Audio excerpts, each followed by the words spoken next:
Welcome to Chapter 3 of Peter Kalm's Travels in North America. And we are still in Philadelphia.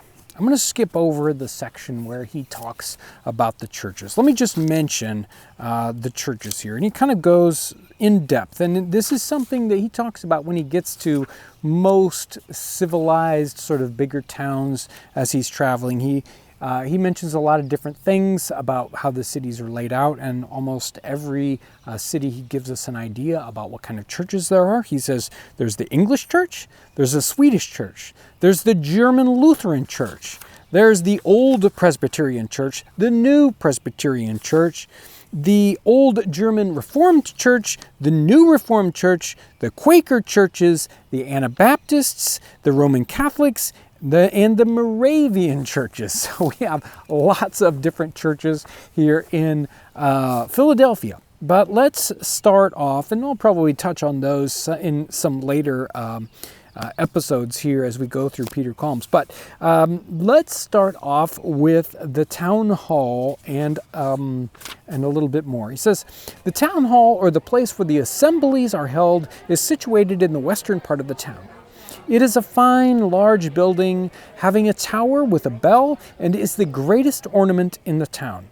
The deputies of each province commonly meet in it every October, or even more frequently if the circumstances require it, in order to consider the welfare of the country and to hold their parliaments or diets in miniature. There they revise the old laws and make new ones. On one side of this building stands the library, which was first begun in the year 1742 on a public-spirited plan formed and put into execution by the learned Mr. Franklin. For he persuaded the four most substantial people in town to pay 40 shillings at the outset, and afterwards annually 10 shillings in Pennsylvania currency, toward the purchasing of all kinds of useful books. The subscribers are entitled to make use of them. Other people are likewise at liberty to borrow them for a certain time, but must leave a pledge, or pay 8 pence a week for a folio volume, 6 pence for a quarto, and 4 pence for all the smaller sizes. As soon as the time allowed a person for the perusal of a volume has elapsed, it must be returned, or he is fined. The money arising in this manner is employed for the salary of the librarian and for purchasing new books. There is already a fine collection of excellent works, most of them in English, many in French and Latin, but a few in any other language. The subscribers were kind enough to order the librarian, during my stay here, to lend me every book which I should want without payment. The library is open every Saturday from 4 to 8 o'clock in the afternoon. Besides the books, several mathematical and physical instruments and a large collection of natural curiosities are to be seen in it. Several small libraries, or several little libraries, were founded in the town on the same principle, or nearly so. The courthouse stands in the middle of Market Street, to the west of the market. It is a fine building with a small tower and a bell, and below and around this building the market is properly held every week.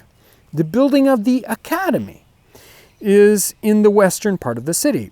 It was formerly, as I have mentioned above, a meeting house of the followers of Whitfield, but they sold it in the year 1750, and it was destined to become a seat of higher learning, or, to express myself in a more exact terms, to be a college. It was therefore fitted up for this purpose. The young men here are taught only those things which they learn in our common schools and gymnasia, but in time such lectures are intended to be given as are usual in real universities. At the close of the last war, a redoubt, a fort, was erected here on the south side of the town near the river, to prevent the French and Spanish privateers from landing. But this was done after a very strong debate, for the Quakers opposed all fortifications as contrary to the tenets of their religion, which do not allow Christians to make war either offensive or defensive, but direct them to place their trust in the Almighty alone. Several papers were then handed around for and against the opinion. But the enemy's privateers, having taken several vessels belonging to the town in the river, many of the Quakers, if not all of them, found it reasonable to further the building of the fortification as much as possible, at least by the supplying of money. Again, there is not a lot of reading here. That's about a page and a half, and yet so much to learn. We learn about some of the public buildings that they have. So first he talks about the churches, and then he goes through and he talks about town hall, where they have sort of public assemblies and larger assemblies of lawmakers that come in and they have different lawmaking sessions. And then we find out about the library, which is fascinating. The concept of the public library, or at least in this case, a private/public library. It isn't the library put together by the local government, but a library put together by the richer men and the more scientific men in the community. You know, it's interesting if we read in other books that Pennsylvania and the kind of the strongest religious group in the time period were the Quakers here in Pennsylvania. They weren't very, very strongly for higher learning. But in this case, we have a very, very prominent scientific leader in Benjamin Franklin, and he steps forward with this idea of the library, and it seems like it's almost the root of the future university here. The library is sort of put together originally by those founding members that pay into it 40 shillings of Pennsylvania money. Notice he's always telling us about Pennsylvania money because it's not the same as English shillings. So it's not quite as, as worth as much as a silver shilling. But regardless, putting substantial money forward to have the building, to purchase the books in it, and also the services of a librarian. We find out that the members, it sounds like, can come in and borrow books if they want anytime. But if you aren't a member, you can pay to sort of rent books.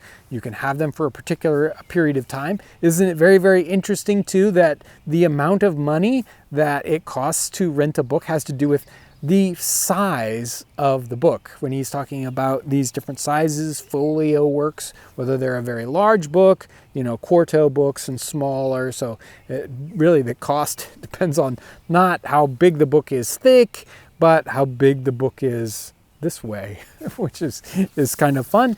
There's the typical, you've had the book too long, you need to pay a fine. What does the fine go toward? Well, purchasing more books for paying for the librarian. It's fascinating that the people of the library go ahead and say, yes, Peter Kalm, he can borrow books anytime he wants. He can keep them for whatever. And later on, we find out when he's in Philadelphia at other times, sometimes he's traveling out from Philadelphia, but he definitely uses the services of the library a lot. And the library is only open for 4 hours Saturday afternoon. If you want to borrow a book, you better hurry up and get to the library while it's open so you can borrow a book. And then we find out about the academy, which again is a very, very interesting idea that Whitefield comes along. He's sort of a missionary from England. He comes to North America. He spends time in Georgia. He spends time here preaching up and down the East Coast. He gathers lots and lots of new believers and ideas. People are interested in his ideas about religion, and they want to put together this big church. So they gather the funds to build this big church, but Whitefield's not there for a great period of time, and so they don't really have a use for this building afterwards. So they turn it over to the city, and the city decides to use this large ex-church building for a school, and hopefully to turn it not just into a regular school, but into a university. So here he's saying, for right now, they're just learning common things and, physical education and whatnot, common learning. But in the future, we're going to have, real university type lectures. And last of all, we get to the idea of fortifications. Does a city on the coast of North America need protection? Does it need a fort? Well, it does. There are multiple different wars going on that affect North America, whether they're directly related or sort of somewhat indirectly. There are some wars that happen over in Europe and it sort of spills over in North America, and some of them are just North American wars.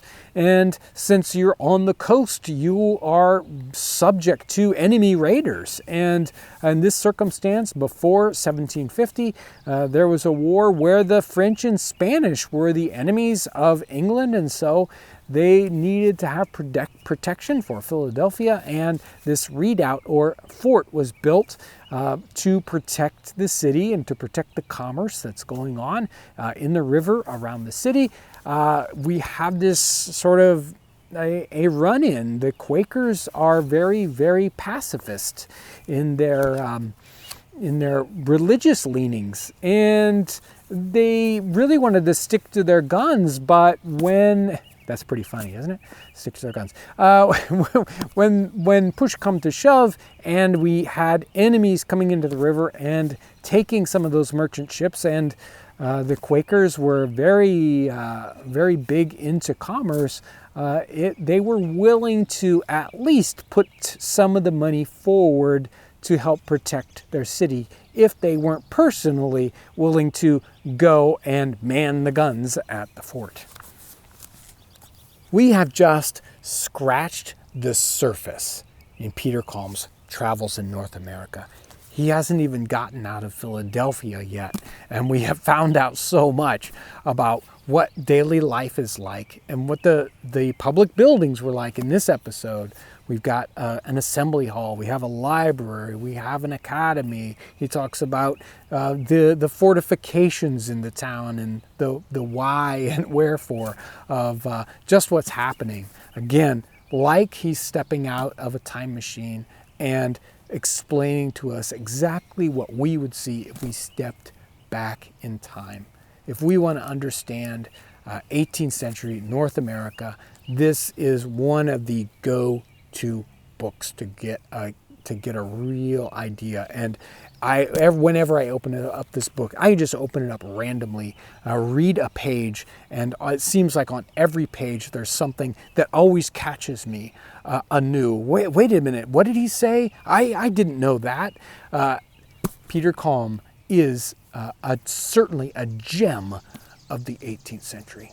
Thanks for coming along with me in this adventure into 1748 Philadelphia. I hope you've enjoyed this episode. Make sure to join us for the next one and have a great day. Thanks for watching.